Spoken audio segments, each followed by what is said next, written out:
Traoré!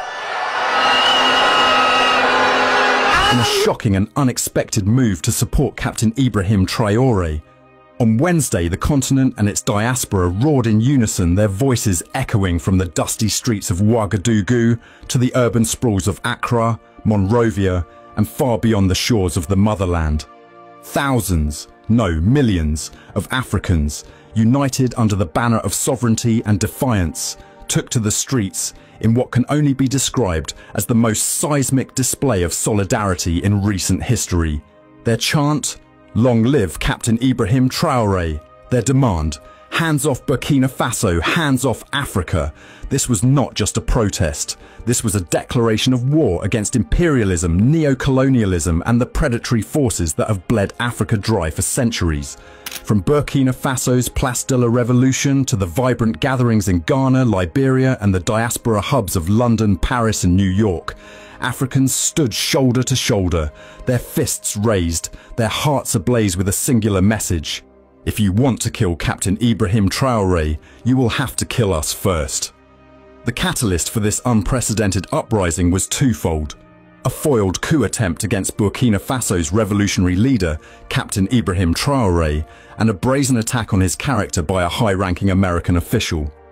On April 22, 2025, Burkina Faso's military junta announced it had thwarted a major plot to overthrow Traoré, allegedly orchestrated from neighbouring Ivory Coast, a nation long accused by Traoré of harbouring his enemies.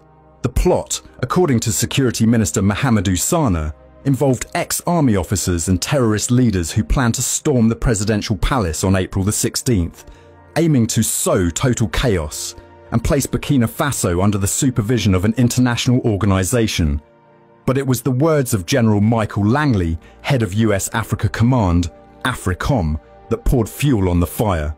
In a US Senate committee hearing earlier in April, Langley accused Traoré of misusing Burkina Faso's nationalised gold reserves to protect his junta at the expense of the Burkinabe people.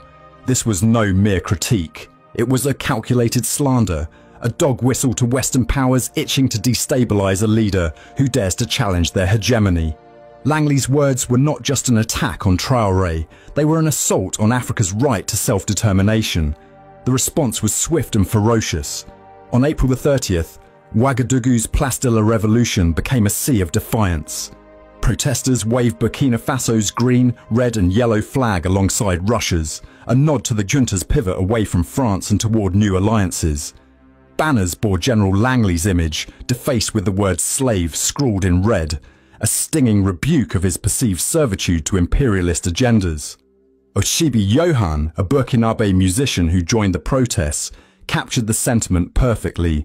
Colin Powell lied, Iraq was destroyed, Barack Obama lied, Gaddafi was killed. But this time, their lies won't affect us. We are against predation and economic slavery.